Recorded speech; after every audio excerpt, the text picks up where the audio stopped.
Hello students, कैसे हो आप सभी। आई होप कि आप लोग बहुत ही अच्छे होंगे और आप सभी की बोर्ड परीक्षा की तैयारी जो है एकदम मस्त चल रही होगी। तो आपकी तैयारी को चार चांद लगाने के लिए हम लेकर आ चुके हैं बहुत ही इंटरेस्टिंग और लाजवाब टॉपिक, जो कि क्लास 10th और 12th दोनों के बच्चों के लिए बहुत ही ज़्यादा इंपॉर्टेंट है। महादेवी वर्मा का जीवन परिचय, जो कि बहुत ही ज़्यादा इंपॉर्टेंट है। और मैं बता दूं कि अगर आपको 5 मिनट में 5 नंबर का हम क्वेश्चन क्लियर कर दे तो हमें तो नहीं लगता कुछ बुरा है। अगर नहीं है और आप लोग मेरी बात में सहमत हो तो बस आपको कुछ नहीं करना, कॉपी पेन लेकर बैठ जाना और मेरे साथ एक एक पॉइंट लिखते चले जाना है। ठीक है, देखो आता सभी को है, बट कितना सटीक कम समय में अच्छे से अच्छे बताया जाए वो ज़्यादा इंपॉर्टेंट रहता है। ठीक है, चलिए तो हम बात कर लेते हैं कि देखो भाई साहब, बोर्ड परीक्षा की दृष्टि से बहुत ज्यादा भाई वेरी इंपॉर्टेंट है। ठीक है, क्योंकि ये हर साल पूछा ही जाता है, क्योंकि 100% में 100/100% कन्फर्म में पूछा जाता है। ठीक है, चलिए बात कर लेते हैं जीवन परिचय। तो क्या दिया हुआ है, फटाफट से ऐसे मत बैठो, कॉपी पेन लेकर फटाफट से बैठो। चलो उठो, फटाफट से कॉपी पेन लेकर बैठो। चलो आप देख लेते हैं किसका, महादेवी वर्मा का जीवन परिचय कैसे लिखें। देखो क्या लिखा है कि महादेवी वर्मा का जन्म फर्रुखाबाद के एक शिक्षित परिवार में हुआ था। फर्रुखाबाद के एक शिक्षित परिवार में 1907 ईस्वी को हुआ था। कब हुआ था?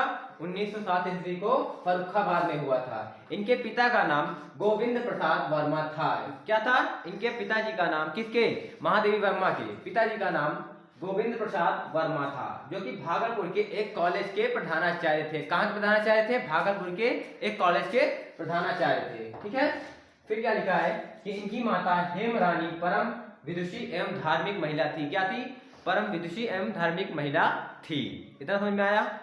इतना आया ना? अगर आया तो फटाफट से लिखो, फिर आगे दिया हुआ है, इसलिए महादेवी वर्मा जी का मन बचपन से ही साहित्य में लगता था। इनकी माता जी धार्मिक थी, इनका भी मन साहित्य में ज्यादा लगता था। ठीक है, फिर है 11 सितंबर, कब? 11 सितंबर 1987 ईस्वी में इस महंगाई नहीं, यहाँ पे महंगाई नहीं, इस यहाँ पे लिख सकते हैं, कुछ भी लिख सकते हैं, लेखिका का स्वर्गवास हो गया। कब हो गया? 1987 ईस्वी में इनका स्वर्गवास हो गया है। ठीक है, फिर आगे दिया हुआ है, आगे देख लेते हैं इनका साहित्यिक जीवन परिचय। किसका? महादेवी वर्मा का साहित्यिक जीवन परिचय। वो तो था जीवन परिचय, अब है साहित्यिक जीवन परिचय। तो क्या दिया हुआ है कि महादेवी वर्मा जी साहित्य में बहुत रुचि रखती थी। किसमें? साहित्य में बहुत रुचि रखती थी। इसके अलावा संगीत में और चित्रकला में भी उनकी रुचि थी। ठीक है, फिर आगे दिया हुआ है कि इनकी साहित्य साधना के लिए इन्हें भारत सरकार द्वारा पद्म भूषण से सम्मानित किया गया। किससे? पद्म भूषण से सम्मानित किया गया। ठीक है, फिर लिखा है कि इनके काव्य यमा के लिए इन्हें भारतीय ज्ञानपीठ पुरस्कार मिला। किसके लिए? इनके काव्य यमा के लिए इन्हें ज्ञानपीठ का पुरस्कार भी मिला। ठीक है, फिर इन्हें आधुनिक युग की मीरा भी कहा जाता है। क्या कहा जाता है? इन्हें आधुनिक युग की मीरा भी कहा जाता है। इतना समझ में आया? ना?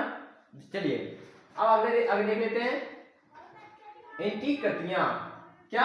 इनकी कृतियां, कि इनकी कौन कौन सी कृति हैं। ठीक है, तो इनकी प्रमुख कृतियां इस प्रकार हैं कि नंबर 1 काव्य रचना। क्या है? नंबर 1 काव्य रचना निर्जा, निहार, रश्मि, दीपशिखा, इनकी काव्य रचना है। ठीक है, फिर दूसरा क्या है? गद्य रचना। कौन सी? गद्य रचना। गद्य रचना में बात कर ले तो अतीत के चलचित्र। क्या है? अतीत के चलचित्र और उसके बाद स्मृति की रेखाएं, अतीत के चलचित्र और स्मृति की रेखाएं, उसके बाद श्रृंखला की चिड़िया। क्या है? श्रृंखला की चिड़िया।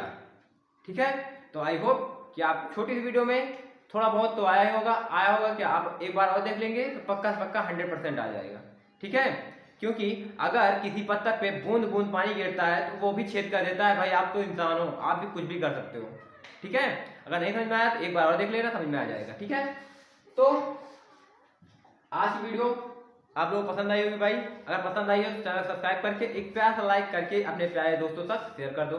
चलिए मिलते हैं आपको अगले इंपॉर्टेंट टॉपिक पर।